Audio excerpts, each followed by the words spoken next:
함께 읽은 말씀은 창세기 18장 1절부터 8절까지 말씀 한 목소리로 같이 읽도록 하겠습니다. 시작. 여호와께서 마므레에 상수리 나무들이 있는 곳에서 아브라함에게 나타나시니라. 날이 뜨거울 때에 그가 장막문에 앉아 있다가 눈을 들어 본즉 사람 셋이 맞은편에 서 있는지라. 그가 그들을 보자 곧 장막문에서 달려나가 영접하며 몸을 땅에 굽혀 이르되 내 주여 내가 주께 은혜를 입었사오면 원하건대 종을 떠나 지나가지 마시옵고 물을 조금 가져오게 하사 당신들의 발을 씻으시고 나무 아래에서 쉬소서. 내가 떡을 조금 가져오리니 당신들의 마음을 상쾌하게 하신 후에 지나가소서. 당신들이 종에게 오셨음이니이다. 그들이 이르되 내 말대로 그리하라. 아브라함이 급히 장막으로 가서 사라에게 이르되 속히 고운 가루 세 스아를 가져다가 반죽하여 떡을 만들라 하고 아브라함이 또 가죽대에 있는 곳으로 달려가서 기름지고 좋은 송아지를 잡아 하인에게 주니 그가 급히 요리한지라. 아브라함이 엉긴 젖과 우유와 하인이 요리한 송아지를 가져다가 그들 앞에 차려놓고 나무 아래에 모셔 섬에 그들이 먹으니라. 아멘. 오늘 말씀은 창세기 강의 53번째 시간 마음을 상쾌하게 한 후에 라는 제목으로 여러분들과 하나님 말씀 나누도록 하겠습니다. 2013년도에 이 이야기가 미국을 비롯해서 전 세계에 있는 교회에 강타를 한 이야기가 있습니다. 근데 그게 인터넷에 이제 화제가 되고 막 난리가 났었는데 실제로 이 이야기는 실제로 있었던 이야기는 아니라고 합니다. 그러다 보니까 이제 실제로 있는 이야기는 아니지만 제가 그 이야기를 그대로 가져와서 마치 동화처럼 하나의 이야기를 한번 알려드릴까 합니다. 이게 실제로 2013년도에 굉장히 미국에서 유행했던 이야기거든요. 근데 그게 나중에 1년이 지나지 않아서 거짓으로 판명이 나기는 했었습니다. 근데 왜 인터넷에서 어떤 사람이 이 글을 이런 식으로 동화처럼 만들어서 이야기를 했을까를 우리가 생각해 보는 것이 전 더 중요하다고 생각을 해서 이 이야기를 오늘 쓸까 말까 고민을 하다가 왜 실제로 일어난 이야기는 아니니까. 근데 그럼에도 불구하고 오늘 말씀하고 잘 맞겠다 싶어서 제가 이 이야기를 한번 알려드릴까 합니다. 실제로 있었던 이야기는 아닙니다. 2013년도에 인터넷에 굉장히 인기가 있었는데 미국의 스티펙이라고 하는 목사님이 실제는 아니고 있었다고 해요. 근데 이분이 일요일 날 오전 아침에 이제 자기가 10,000명 정도 되는 교회에 담임 목사로 부임을 하게 된 거예요. 그날 이제 임명 예배를 드리는 거죠. 부임 예배를 드리는 거죠. 저도 우리 교회 처음 왔을 때가 생각이 납니다. 근데 그날 이 스티펙 목사님이라고 하는 이분이 자신이 이제 꾀를 부려가지고 어떤 꾀를 부렸냐면 교회 아침에 이제 10,000명대 교회니까 교회가 얼마나 크겠어요. 그래서 교회 입구에 있는 계단에다가 노숙자 차림을 하고 지저분한 걸 묻혀가지고 예배 시간 들어가기 전에 이제 성도분들이 막 들어가잖아요. 그러니까 그 앞에 앉아 있었답니다. 그래서 사람들이 어이구 이렇게 큰 예배고 깨끗한 계단에 이런 지저분한 노숙자가 앉아 있으니까 뭐 지저분하다 그러고 막 이렇게 챙기질 않았나 봐요. 그래가지고 이제 시간이 한참 지나가지고 예배 시간이 딱 당도를 했는데 이 스티펙 목사님을 아무도 챙기지 않은 거예요. 왜냐하면 깔끔하게 옷을 입고 단장을 해서 교회에 출석했던 그 10,000명이나 되는 성도들이 이제 예배 드리러 들어가니까 이 노숙자 아저씨를 챙기질 않았던 거예요. 그래서 이윽고 이제 시간이 지나가지고 예배 시간이 딱 돼서 이 스티펙 목사님이 예배당 제일 뒤쪽에 앉아 있었답니다. 그리고 예배 설교가 시작하기 전에 그 광고 시간에 임명하기 위해서 그 목사님을 이제 부르는, 그래서 그 사회를 보시는 목사님이 설명을 했겠죠. 오늘 새로운 담임 목사님이 오셨습니다라고 이제 광고 시간에 얘기를 하는데, 아니나 다를까 노숙자 옷을 입고 있었던 그 스티펙 목사님이 이제 예배당 제일 뒤에 앉아 있다가 그 시간에 한가운데로 이렇게 걸어 나오시는 거예요. 그래가지고 이분이 강대상에 올라가서 이제 담임 목사님이라고 인사를 하니까 성도들이 전부 다 경악을 했다는 거예요. 그러면서 이분이 이제 여러 인사말을 대신해서 오늘 이 마태복음 25장 오늘 말씀은 본문은 아니지만 마태복음 25장 31절부터 40절까지 말씀을 쭉 읽었다는 거예요. 인사말 대신에.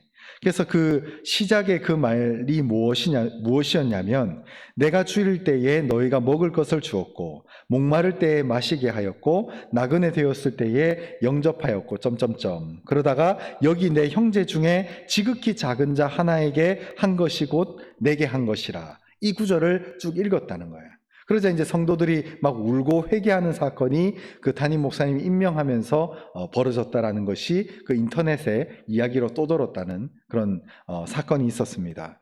제가 오늘 왜 이런 얘기를 하냐면 오늘 아브라함이 이제 3명의 사람을 이제 잘 대접하는 장면이 나와요. 그리고 나서 아브라함은 그 3명의 방문객을 잘 섬긴 다음에 복을 받고 심지어는 또 하나 이제 제가 오늘 설교 제목 뒤에 설교 내용 뒤에 하나를 말씀드리겠습니다만 2가지 복을 받게 되는 은혜를 경험하게 되는데 때로는 우리가 삶을 살다 보면 진짜 복을 받는 통로를 모르고 살아갈 때가 있어요.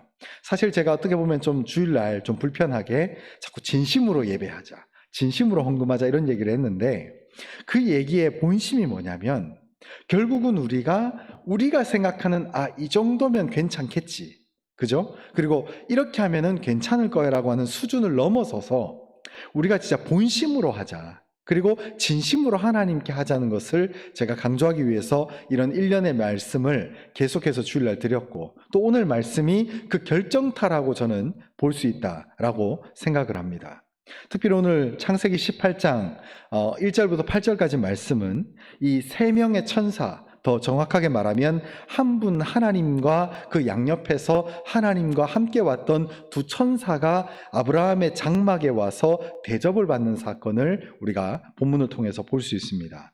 그래서 아브라함은 정말 순종하는 마음으로 하나님을 섬긴다는 마음으로 이 극진하게 대접하는 내용이 오늘 본문에 나오게 돼요.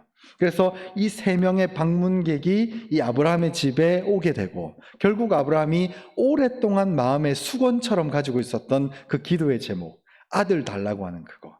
그래서 그 기도의 제목을 응답을 받고 해결함을 받게 되는 그 축복을 경험하게 된다는 거예요. 그래서 결국 우리의 신앙은 여기서는 우리가 이제 3명의 사람을 잘 대접하는 것으로 복을 받는다라고 얘기를 하지만 저는 더 엄밀하게 얘기를 하면 하나님께 내가 무엇을 하든지 내가 작은 예배 한 순간 나의 기도의 한 말 하나라도 내가 진심으로 한다면 하나님이 거기에 기름을 부어주지 않겠는가. 저는 그런 생각을 한다는 거예요. 그래서 단순히 오늘 설교의 내용과 말씀의 줄거리는 누군가를 섬기고 그로 인해서 복을 받는 내용이지만 우리가 하는 신앙의 모든 행동들이죠. 예를 들어서 찬양을 한다거나 성경을 읽는다거나 기도한다거나 설교를 듣는 그 모든 시간에 우리가 진심으로 전심전력을 다한다면 하나님께서 반드시 우리에게 복을 주고 우리의 삶에 그 막혀있던 담을 넘어뜨리고 해결해 주실 거라고 하는 확신을 얻게 된다는 거예요. 특별히 오늘 본문 창세기 18장 이전에는 중요한 2가지 사건이 있었습니다. 첫 번째가 뭐냐면 이름을 바꿨어요. 계명을 했단 말이죠. 아브라함을 아브라함으로, 그리고 사레를 사라로. 그래서 열국의 아버지가 되는 아브라함, 그리고 열국의 어미, 단순히 너는 나의 사랑스러운 공주라는 뜻을 가지고 있는 사레가 아니라 이제 열국의 어미로 탈바꿈하는 믿음의 조상이 되는 아브라함과 하와로 바뀌게 되는 역사를 경험한다는 거예요. 여러분, 아브라함의 꿈이 뭐였냐면 단순히 그런 거였습니다. 내 재산이 많이 있으니까 이 재산을 대신 책임져 줄 내 후사, 그리고 나의 식솔들과 나의 신하들을 잘 다스려 줄 줄 아는 좀 리더십이 조금 있는 그런 후손 하나만 있으면 괜찮겠다라고 생각을 했거든요. 그러나 하나님의 관점은 달라요. 아브라함의 이름을 확 바꿔줍니다. 그래서 장자, 사나이, 대장부라는 이름의 이 아브라함이 아브라함이라고 하는 열국의 아버지가 되게 하고, 공주, 사랑스러운 자 이런 뜻을 가지고 있는 사레가 사라로 이름이 바뀌는 역사가 나타나게 된다는 거예요. 여러분, 우리는 우리 스스로 내가 믿음을 가져야 되겠다라고 해서 지경을 넓히고 우리가 시야를 넓히는 것이 사실은 쉽지 않습니다. 그러나 하나님의 역사는 단순히 내 삶의 이 기도의 제목의 문제만 풀어주는 것으로 끝나지 않는다는 것을 반드시 믿으시기 바랍니다. 그리고 마음의 폭을 좀 넓히시기 바라요. 그래서 믿음의 눈을 뜨고 나는 이걸 지금 기도의 제목으로 간구하는데 하나님은 여기에 부어주고 역사하시면 어떻게 지경을 넓히시고 어떻게 내 삶의 문제를 더 확장시켜서 놀랍게 응답해 주시는 것을 보시기 바랍니다. 그리고 선포하셔야 돼요. 선포하셔야 돼요. 너는 잘 될 거라고. 특히 우리 사랑하는 자녀들에게 복의 메시지를 전하십시오. 넌 잘 될 거다. 넌 잘 될 거다. 여러분, 말이 굉장히 중요합니다. 이 말이 너 해봤자 뭐하노? 이래봤자 되겠나? 이게 아니라 내가 널 믿는다. 넌 잘 될 거야. 이런 고백을 함을 통해서 이 축복의 은혜를 누릴 수 있는 우리 모두가 될 수 있었으면 좋겠습니다. 그래서 나중에 이제 아브라함이 이 세 사람, 즉 하나님 한 분과 천사 두 분을 극진히 섬겨요. 발을 처음에 씻기고 그다음 할 수 있는 모든 음식을 최선을 다해서 대접합니다. 여러분, 저도 이제 목사고 여기 앉아 계신 분들도 어디 가면 우리가 대접을 받잖아요. 근데 그런 거 경험해 보지 않으세요? 어떤 사람은 자기가 대접하고 싶은 대로 해요. 자기 스타일대로 하는 거예요. 그러니까 뭔가 나를 위해서 해준다고 하는데 나한테 하나도 안 맞아요. 그런 거 경험해 보셨잖아요. 그죠? 그러니까 이 사람은 자기가 하고 싶고 자기가 뭐 예를 들어서 음식 메뉴를 정할 때도 아까도 이제 그 얘기 하셨잖아요. 뜨거운 거 더운 거 먹고 싶을 때 난 좀 시원한 거 먹고 싶은데 자기는 탕이 먹고 싶다는 거예요. 그러면은 나를 대접해 주지만 나하고는 하나도 안 맞죠. 그래서 섬기는 자는 이 섬김을 받는 자의 모든 마음과 상황을 맞춰줄 줄 아는 게 이게 중요하거든요. 근데 오늘 이 아브라함은 정말 그런 맞춰주는 수준을 넘어서서 훨씬 더 위대하고 훨씬 더 이 세 명의 사람을 참되게 섬기는 것을 보게 됩니다. 그러니까 하나님한테 하듯이 지금 섬기고 있다는 것을 볼 수 있다는 거예요. 그 섬김과 그 대접이 이루어지고 나서 아브라함이 받는 축복을 오늘 주목하시기 바랍니다. 그래서 이후에 아브라함은 두 가지 축복을 받습니다. 첫 번째 축복이 뭐냐면 오랫동안 묵혀 있었던 삶의 기도 제목, 이 후사의 문제가 해결함을 받는 그 역사가 나타나게 된다는 거예요. 여러분, 이 얼마나 기도의 제목입니까? 아브라함이 100살이에요. 그리고 하와 90살입니다. 인생의 이 문제만큼은 인생의 수건과도 같아요. 정말 풀리지 않는 이 문제. 근데 이 문제가 하나님을 극진히 섬기고, 즉 사람을 섬기듯이 하나님을 섬겼던 그 섬김과 대접의 자세를 통해서 그 오래 묵혀놨던 기도의 제목이 뻥 뚫어지게 되는 은혜가 나타나게 된다는 거예요. 여러분, 화장실 변기 막혀보신 적 있죠? 정말 답답하잖아요. 막 악취는 나오고 막 빨리 내려갔으면 좋겠는데 빨리 뚫리진 않고. 근데 그 하나님께서 이 아브라함과 하와에게 나타나서 아브라함과 사라에게 나타나서 이 기도의 제목을 응답해 주시는 것은 마치 그 변기가 막힌 것을 뚫어주는 그런 은혜의 역사가 이제 드디어 나타나게 된다는 거예요. 또 두 번째가 뭐냐면 이 사건이 있은 뒤로 나중에 이제 말 21절까지 내용을 보게 되면 어떤 일이 발생을 하냐면 하나님께서 아브라함과 하와에게, 특별히 아브라함에게 어떤 선물의 메시지를 줍니다. 그게 뭐냐면 자신의 조카 롯이 거주했던 그 소돔과 고모라라고 하는 도시가 곧 멸망하게 될 거다라는 그런 비밀스러운 예언까지도 더해준다는 거예요. 여러분, 하나님의 역사를 잘 보십시오. 하나는 삶의 문제를 해결해 줍니다. 그러나 그래서 이것을 육체적인 고민, 육체적인 기도 제목이라고 볼 수 있어요. 자식을 낳는 문제, 인생에 오랫동안 묵혀놨던 기도의 제목이 해결함을 받는단 말이죠. 그러나 또 하나를 풀어주세요. 그게 뭐냐면 하나님께서 비밀스러운 약속, 장래 일어날 일들에 대해서 알려주신다는 거예요. 여러분, 하나님을 잘 믿으시기 바랍니다. 하나님을 잘 섬기시기 바라요. 그 섬김과 하나님의 뜻대로 순종함을 통해서 우리는 두 가지 육신의 문제가 해결함을 받는 동시에 나는 예상치 못했던 영적인 비밀스러운 장래일까지 우리가 받게 되는 은혜를 경험한다는 거예요. 그래서 영과 육이 되살아날 뿐만 아니라 정말 다른 사람들의 인생과는 전혀 비할 수가 없는 놀라운 비밀을 소유한 자로 삶을 살아가게 된다는 거예요. 여러분, 이것이 아브라함이 오늘 본문을 통해서 받은 축복의 메시지라는 겁니다. 그래서 특별히 1절에 보면 여호와께서 마므레에 상수리 나무들이 있는 곳에서 아브라함에게 나타나시니라 이렇게 되어 있습니다. 그래서 이 상수리 나무가 있는 곳에 장막을 쳤나 봐요. 그래서 1절 말미부터 2절을 보면 날이 뜨거울 때에 그가 장막문에 앉아 있다가 눈을 들어 본즉 사람 셋이 맞은편에 서 있는지라 그가 그들을 보자 곧 장막문에서 달려나가 영접하며 이렇게 되어 있습니다. 그러니까 손님이 왔는데 이럴 땐 아무도 손님이 안 와요. 그러니까 아브라함이 영적으로 깨어 있었기 때문에 사람 셋으로 보이지만 하나님의 사람이라는 것을 단번에 알아채고 급격하게 뛰어가는 거예요. 여러분, 예를 들어서 우리가 누군가를 만날 때, 여러분, 우리가 일반적인 친구를 만난다면은 한 10,000원대 전후로 하는 음식을 대접할 거 아니에요. 예를 들어서. 근데 우리가 절대 만날 수 없는 대통령이 우리 집에 온다고 예를 들어서 가정을 해보죠. 이거 인생이 바뀌는 문제거든요. 그러면은 단순히 10,000원짜리, 내 돈이 없으니까 한 7,000원, 8,000원 이 정도 대접할까요? 아니죠. 할 수 있는 걸 다 끄집어내야 될 거 아니에요. 지금 내 인생이 바뀔 수도 있는, 혹시나 대통령을 잘 섬겼다가 어떤 정보라도 들을 거 아니에요.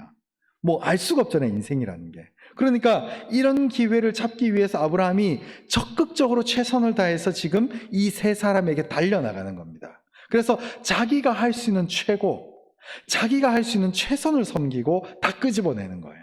그래서 여기 보면 2절 말미에 보면 몸을 땅에 굽혀 이르되 내 주여 내가 주께 은혜를 입었사오면 원하건대. 이미 부를 때부터 뭐라고 얘기를 합니까? 내 주라고 얘기를 해요. 여러분, 어떤 책에서 보면은 여기서 내 주여라고 하는 것을 주인으로 높은 사람으로 섬겼다라고 하는데 아닙니다. 원어를 보게 되면 말 그대로 주, 즉 하나님으로 이미 아브라함은 보고 있는 거예요. 그러니까 아브라함이 얼마나 기도를 많이 했던지 사람의 형태로 왔는데 하나님이 오셨다는 것을 단번에 안 거예요. 정말 영적인 사람이에요. 여러분, 우리가 사람을 볼 때에도 조심하시기 바랍니다. 때로는 천사의 모습을 하고 그래서 하나님을 대접하듯 죽게 하듯 하는 그런 은혜의 역사가 우리의 삶 가운데 나타날 수 있다 이 말이에요. 여러분, 그래서 여기 4절에 보면 물을 조금 가져오게 하사 당신들의 발을 씻으시고 나무 아래에서 쉬소서. 내가 떡을 조금 가져오리니 당신들의 마음을 상쾌하게 하신 후에 지나가소서. 당신들이 종에게 오셨음이니이다. 그들이 이르되 내 말대로 그리하라. 여러분, 지금 이것은요 한낱 사람이 아브라함에게 나타난 게 아니라는 거예요. 자기 인생을 뒤집어 놓을, 자기 인생에 아주 결정타를 남겨줄 그런 사람을 만나게 된 것을 아브라함이 직감했어요. 그래서 이 사람들을 만나서 자기가 할 수 있는 최선, 그 10,000원 밑에 한 8,000~9,000원대를 섬기는 이런 수준이 아니라 자기의 인생을 바꿔줄 이 사람들을 절대 그냥 보내서는 안 되겠다라고 하는 지금 전신전력을 다해서 지금 나아가고 있다는 거예요. 그래서 여기 6절에 보면 아브라함이 급히 장막으로 가서, 행동이 굉장히 급해요. 그냥 적당히 장막으로 가서가 아니라 이 사람한테 어떻게 잘할 수 있을까? 얼마나 우리가 잘 섬길 수 있을까를 굉장히 분주하게 반응하는 것을 보게 됩니다. 그래서 장막으로 급히 가가지고 사라에게 이르되 고운 가루 세스아를 급하게 반죽해서 떡을 만들고, 그리고 7절에 보면 또 가죽대에 가가지고 하인을 시킨 다음에 기름지고 아주 좋은 살이 통통하게 찐 송아지를 잡습니다. 그래가지고 급하게 요리를 해가지고 결과적으로 8절에 보면 아브라함이 엉긴 젖이 뭐냐면 우리로 따지면은 버터입니다. 버터. 그죠? 버터. 그리고 버터와 우유, 마실 수 있는 물 대신 우유를 마시고요. 그리고 하인이 요리한 송아지를 가져다가 이 세 사람 앞에 차려놓고 나무 아래 모셔 섬에 그들이 먹었다라고 오늘 말씀이 마무리가 돼요. 제가 이 말씀을 보면서 생각나는 구절이 바로 그것입니다. 히브리서 13장 2절에 이렇게 말하고 있어요. 한번 들어보시기 바랍니다. 히브리서 13장 2절, 손님 대접하기를 잊지 말라. 이로써 부지 중에 천사들을 대접한 이들이 있었느니라. 여러분, 우리가 우리의 삶 가운데 스쳐 지나가는 소자, 나보다 연약하고 나의 사랑을 필요로 하는 자들을 무시하지 마시기 바랍니다. 왜냐하면 그게 오히려 내 삶 가운데 복을 받을 수 있는 기회예요. 제가 예전에 처음 사역했을 때 교회가 부산에 있는 침례교회였어요. 그때는 이제 제가 대학원생도 아니고 이제 전임 사역을 나갈 부목사님도 아니었기 때문에 아주 20대 중반에 이제 작은 개척교회 또 궁금해가지고 다른 교단은 어떻게 예배드리나 다른 교단은 어떻게 기도하나를 좀 궁금해가지고 돌아다니면서 섬기면서 봤던 그런 기억이 있어요. 그래서 제가 한 침례교회를 갔었는데 그 교회도 굉장히 사실 교회가 그렇게 크진 않아요. 오히려 그 교회가 작은 우리로 뭐 상가 건물도 아니고요. 아주 뭐 말도 안 되는 협소한 곳에서 예배를 드리고 교회를 시작을 했었다고 얘기를 하더라고요. 근데 그 교회가 3층 건물이 됐는데 나중에는 그 3층에 이 동네에서 엄청나게 많은 노숙자분들을 이제 먹고 자고 하게 했다는 거예요. 그래가지고 그 3층에 이제 문을 열고, 그때 들리는 얘기가 그런 거였습니다. 문을 열고 들어가면 그 3층에 악취가 굉장히 많이 났대요. 그래서 제가 그때 전도사로 있을 때는 그 교회가 굉장히 이제 잘 깔끔해졌고, 그래서 교회 규모는 그렇게 크지 않았습니다만 그래도 교육자 사무실이 3층에 있어가지고 그 예배를 섬기고 이렇게 교회를 섬겼던 기억이 나는데, 그 교회 그 목사님이 교회를 한 지 한 40년이 넘었었어요, 이미. 그래서 어떻게 이 교회가 이렇게 생존이 가능했을까? 위치도 굉장히 형편없고 뭐 동네 한복판에 있어요. 우리는 차라리 길이라도 되면은 지나가다 보이기라도 하는데, 그 교회가 제가 처음 갔을 때도 야, 이런 데 교회가 있나? 라는 생각이 들 정도로 아주 구석에 아주 좁은 길목에 있었거든요. 부산의 서동이라고 하는 것이 부산에서 못 사는 동네 중에 2위를 다툽니다. 그래서 그 동네 그 교회가 있었는데, 그 교회 그 목사님이 나중에 보면은 이제 저희 아내는 아는데, 그 목사님이 목회를 하다가 이제 결국은 이제 목회 자체는 안 됐어요. 근데 나중에 무슨 복을 받았는지 그분이 나중에 병원장이 되시는 그렇게 바뀌게 되더라고요. 그래서 왜 저분이 설교도 그렇게 열심히 안 하시고, 사실은 좀 특이하신 분이었거든요, 목사님이. 그래서 참 이상하다, 좀 특이하다 이랬는데 왜 하나님이 저 가족에게 복을 주셨을까를 한번 생각해 보니까, 저분이 20, 30대 때 노숙자분들을 그렇게 섬겨가지고 그런 나중에 복을 받고, 나중에 이제 지금은 이제 코로나 전후로 해가지고 나중에 검색을 해보니까 그 교회가 이제 건물을 파셨더라고요. 교회가 안 되고 위치도 쉽지 않고. 근데 그분이 이제 지금도 이제 병원장으로 있는 거예요. 그러니까 병원 건물을 가지고 계신 거죠. 그래서 제가 영적으로 이렇게 보니까 왜 하나님께서 저 목사님에게 저런 어떤 재물과 은혜의 축복을 주셨을까? 그 노숙자들을 젊은 시절에 섬기고 닦이고 입히고 먹였던 그게 나중에 저렇게 복을 받게 되는 은혜를 경험했는구나 라는 것을 제가 알고 참 많은 생각을 하게 됐어요. 그래서 참 우리가 이 사람을 대접하는 것, 이 사람을 섬기는 이런 것들이 우리의 삶 가운데 참 많은 것을 생각하게 돼요. 생각보다 우리의 삶의 문제가요, 어떤 문제가 풀리기 위해서 전심전력을 하는 것도 있겠지만, 이 삶의 문제가 해결되기 위해서 예상치 못한 곳에서 우리의 은혜의 문이 열리는 그런 경험을 할 수 있다는 것을 꼭 명심하시기 바랍니다. 그리고 또한 데살로니가 후서 1장 7절 말씀은 이렇게 말하고 있습니다. 환난을 받는 너희에게는 우리가 함께 안식으로 갚으시는 것이 하나님의 공이시니, 주 예수께서 자기의 능력의 천사들과 함께 하늘로부터 불꽃 가운데에서 나타나실 때에, 이렇게 되어 있습니다. 제가 왜 이런 얘기를 하냐면, 하나님의 강림은요, 하나님의 역사는 이중적인 의미를 가지고 있습니다. 하나님을 신실하게 믿는 자들은 그 사람에게는 은혜와 축복으로 역사를 하고, 하나님을 온전하게 믿지 않고 하나님을 불신하며 세상 사람들의 일반적인 길을 가는 자에게는 심판과 종말을 허락한다는 거예요. 그래서 하나님께서 이 아브라함의 집에 와서 그들의 섬김과 그들의 봉사를 잘 대접받았을 때에 이 아브라함의 식구들에게는 후사를 낳게 되는 은혜를 주시고, 그러나 반대로 아브라함과 이제 갈라서서 그 육신의 안목을 쫓아 살았던 그 조카 롯에게는 그 소돔과 고모라 성에는 하늘에서 유황불이, 그리고 그들의 부유한 삶이 이제 종착역을 당면하게 되는 그런 사건들로 마무리가 되는 거죠. 여러분, 우리의 삶에 하나님을 믿을 때 하나님의 인도하심을 구하면 지금 당장은요, 내가 지는 것 같고, 지금 당장은 내가 누군가와 비교하면 처지는 것 같아요. 그러나 그게 절대 그렇지 않습니다. 저는 확신해요. 하나님이 우리의 삶을 다 보고 있다는 것.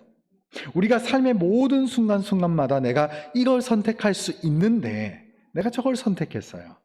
그것이 하나님의 뜻이라고 믿고 선택을 한 거예요. 그러면 하나님이 반드시 되갚아 주십니다. 왜? 내가 하나님을 믿고 선택했다는 것을 사람들은 몰라줘도요, 하나님은 알거든요. 여러분, 아브라함은 조카 롯의 길을 따라가지 않았습니다. 조카 롯은 육신의 안목으로 바라볼 때, 야, 저쪽에 가면은 내가 부자 될 수 있겠다라고 하는 하나님의 뜻과 무관하게 육신의 안목을 쫓아서 갔거든요. 그래서 그 결과가 심판과 종말로 이어집니다. 그러나 반대로 여전히 장막을 치면서 이동을 하는 그 유목민의 삶을 살았지만 철저하게 하나님의 뜻에 순종했던 아브라함의 인생에는 이제 삶의 지경이 열리는 거예요. 결론의 말씀을 드리겠습니다. 마태복음 25장 45절에 이렇게 말하고 있습니다. 이에 임금이 대답하여 이르시되 내가 진실로 너희에게 이르노니 이 지극히 작은 자 하나에게 하지 아니한 것이 곧 내게 하지 아니한 것이니라. 이렇게 되어 있습니다. 아까는 제가 한 것이 곧 내게 한 것이다. 그리고 그 말미 45절에 보면 내게 안 한 것이 그에게 하지 아니한 것이 내게 아니한 것이다. 여러분, 우리가 지금은요, 잘 안 보입니다. 육신의 삶은 잘 안 보여요. 그래서 눈으로 바라볼 때는 낙심할 일이 많고, 우리가 육신의 안목으로 바라볼 때는 뭔가 그냥 막연한 믿음으로 사는 경험을 할 때가 많이 있어요. 그러나 그렇지 않습니다. 하나님이 우리의 선택과 우리가 어디에 집중하는지를 다 보고 있어요. 여러분, 우리의 삶을 보시기 바랍니다. 하늘에 축복이 있어요. 많은 사람들이 가는 대로의 길을 가지 마십시오. 그것은 참된 복의 길이 아닙니다. 저는 가끔 우리 교회를 차로나 지나갈 때나 옆에 산책할 때 보면 참 우리 교회 이렇게 오시는 분들이 너무 귀하다. 그래서 꼭 다 복을 받았으면 좋겠다. 왜? 정말 제가 솔직하게 얘기하면 참 이 대구에도 이렇게 지나가면 큰 교회가 참 많아요. 그죠? 근데 이렇게 시간을 내서 이렇게 우리가 작은 무리지만 모여서 그래서 우리가 예배를 지키고 하는 이 삶이 절대 헛되지 않다는 것을 제가 기도하고 있거든요. 그리고 하나님 반드시 책임져 주고 우리의 선택을 하나님께서 복으로 바꿔줄 줄 저는 믿어요. 사람들의 세상적인 일반적인 육신의 안목을 보면 거대한 주차장이 있는 교회, 그리고 때에 맞춰서 서비스도 굉장히 좋은 그런 교회들이 많이 있어요. 압니다. 물론 그들이 잘못됐다 잘됐다 이런 걸 선택하는 게 아니라 제가 말씀드리고 싶은 것은 내가 지금 어디론가 갈 수 있고 내가 무엇을 선택할 수 있는데 이 아브라함의 선택이 나의 선택이 되게 하여 주시옵소서. 그리고 여러분들 나와 함께하고 있는 저와 함께하고 있는 우리 낙원 가족들이 그 동일한 은혜를 누리게 하여 주시옵소서. 제가 그걸 기도하고 있거든요. 여러분, 우리의 육신의 안목은 아무 의미가 없습니다.